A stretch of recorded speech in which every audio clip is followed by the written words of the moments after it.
નમસ્કાર દર્શક મિત્રો, આપ જોઈ રહ્યા છો VS ન્યૂઝ। સમાચારમાં વાત કરીએ તો રાજુલાના ધાતરવડી ડેમ 2માંથી ગુમ થયેલ યુવકની લાશ મળી।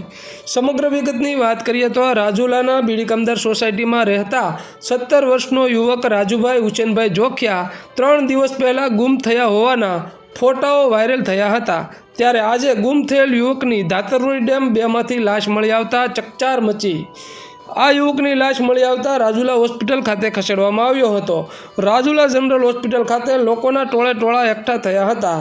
રાજુલા પોલીસ દ્વારા ઘટના સ્થળે દોડી વધુ તપાસ હાથ ધરી છે। યુવકને ફોરેન્સિક PM અર્થ ભાવનગર હોસ્પિટલ ખાતે ખસેડવામાં આવ્યો। આ ઘટનાની જાણ થતાં મુસ્લિમ સમાજના આગેવાનો અગ્રણીઓ હોસ્પિટલ ખાતે દોડી આવ્યા હતા। તો આવા અવનવા સમાચારો જોવા માટે જોતા રહો VS ન્યૂઝ રાજુલા।